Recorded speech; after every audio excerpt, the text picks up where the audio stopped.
If you ever hear footsteps in your new home, make sure they're yours. Our first story takes us to the bustling heart of Saigon, now Ho Chi Minh City, specifically to a small house on Tran Hang Dao Street in District 5. The man who shared this story, let's call him Min, had just saved up enough money to buy his very first property.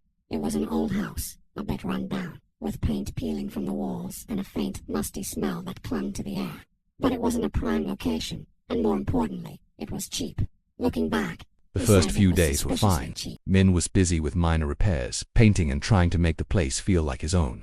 The excitement of being a homeowner overshadowed everything else, but that feeling didn't last. The first night he actually slept there, alone, the strangeness began.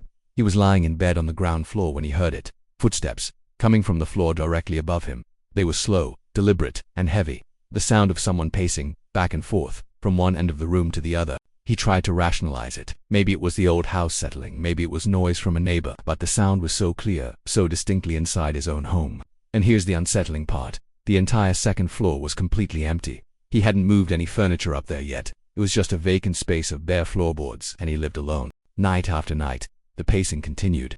It became a dreadful routine. He'd lie in the dark, listening, his heart pounding in his chest, waiting for it to stop. He even tried sleeping with headphones on, but he could still feel the vibrations through the ceiling. He was on edge, sleep-deprived, and starting to question his sanity. Then came the night he will never forget. He was jolted awake by a sudden, complete silence. The fan had stopped. The hum of the small refrigerator was gone. The power was out. He checked his phone. The time was 3:14 a.m. A thick, oppressive darkness filled the house. He fumbled to turn on his phone's flashlight, its beam cutting a weak path through the gloom. He decided to go check the circuit breaker, which was near the front door, at the bottom of the staircase. As he stood up, he pointed the light towards the stairs. That's when his phone's flashlight began to flicker erratically, as if the battery was dying. And in one of those brief strobing flashes of light, he saw it. At the very top of the stairs, a figure was standing, a silhouette, tall, impossibly still, its form dark against the pale wall behind it. He couldn't make out any features, but he saw its head. It was tilted at an unnatural angle, as if it were listening, or watching him. His blood ran cold. He was completely frozen, unable to move, unable to scream. The light flickered off again, plunging him back into total darkness. His mind raced. Was it a trick of the light? A shadow? When the flashlight flickered back on a second later, the figure was gone. The top of the stairs was empty. He didn't sleep for the rest of the night. As soon as the sun came up, he knew he couldn't stay. He packed a bag and decided to sell the house immediately. He contacted a real estate agent, a friendly woman who agreed to come see the property the next morning. When she arrived, he led her to the front door, key in hand. But as he unlocked it and pushed it open, she stopped dead on the threshold. She took one look inside, her face went pale, and she took a step back. She refused to go in. Confused, Min asked her what was wrong. The agent looked at him with a mix of pity and fear.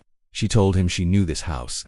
The previous owner, an elderly man, had a heart attack and died right there on the staircase. His body wasn't found for days. After his death, his family tried to sell the house, but no one would buy it.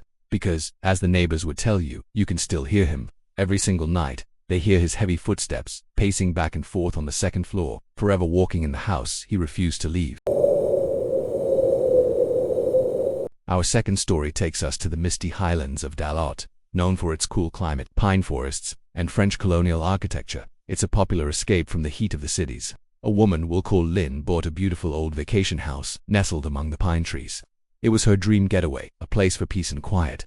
The house was perfect in almost every way, except for one bizarre detail.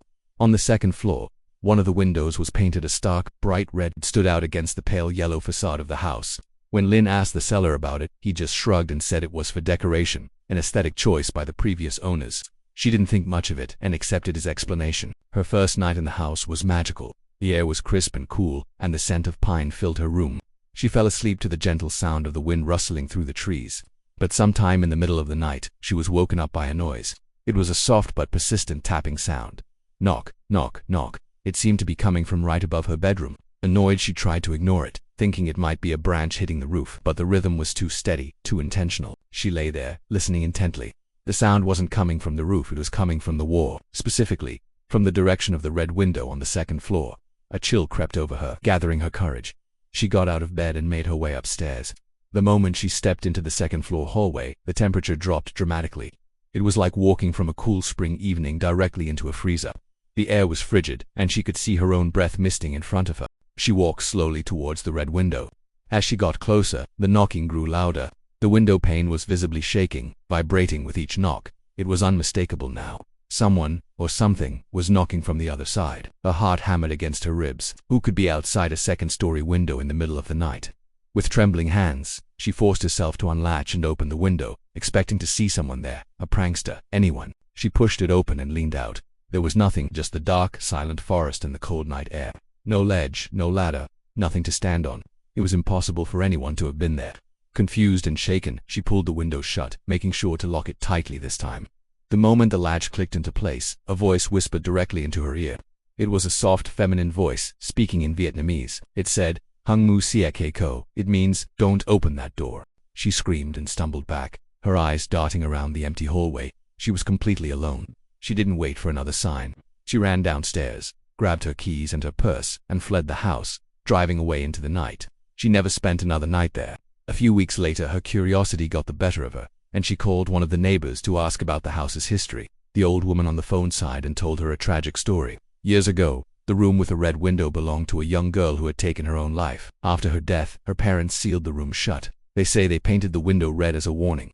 Visitors and caretakers who stayed in the house often reported hearing soft knocking, believing it was the girl's spirit, still trapped in that room trying to get out. Lynn had not just opened a window, she had opened the door to a room that was never meant to be entered again.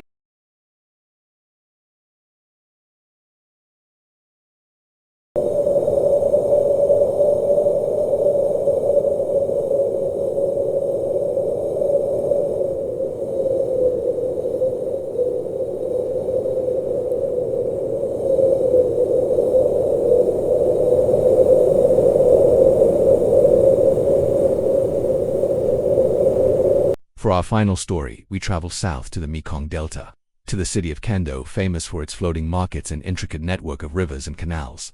An investor, let's call him Tuan, bought a cheap abandoned house right on the riverbank. His plan was simple: renovate it, fix it up, and rent it out for a tidy profit.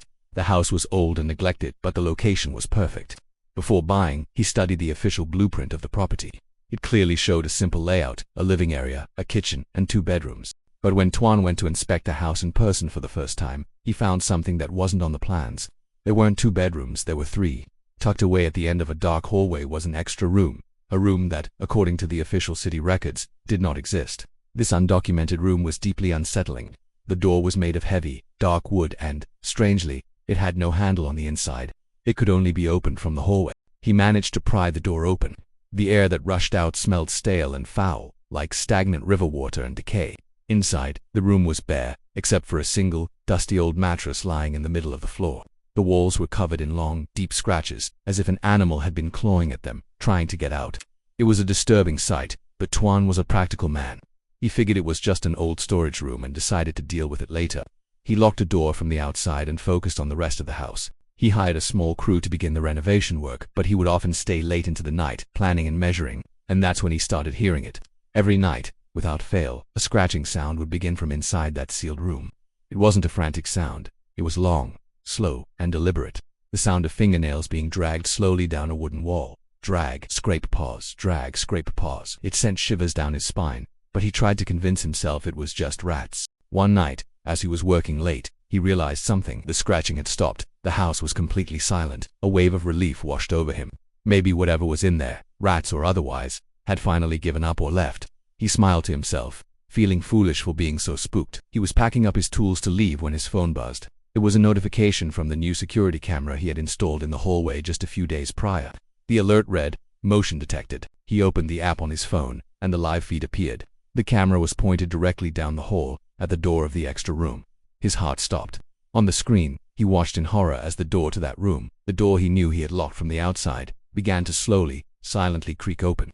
An inch at a time, it swung inward into the pitch-black room. Then, from the darkness, a hand emerged. It was pale, almost white, with long, dirty fingers. It gripped the doorframe. Then a second hand appeared. The 2 hands pulled, and a head slowly leaned out of the doorway.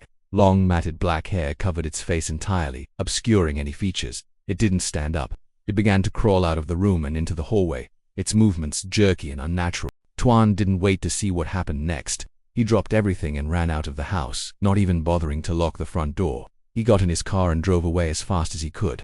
He sold the house at a massive loss to the very first person who made an offer, not caring about the money anymore. He just wanted to be free of it. But here is the most chilling part of his story. Months later, he learned that the new owner had hired professional inspectors to assess the property. Their official report concluded that the third room was not part of the original construction. It wasn't on any blueprints because it wasn't supposed to be there. Someone, years after the house was built, had constructed that room. They had built it for one purpose, to seal something, or someone, inside. And Tuan had just let it out. Thank you for watching. If you have a story you'd like to share, let us know in the comments. Don't forget to like and subscribe for more unsettling stories. Stay safe.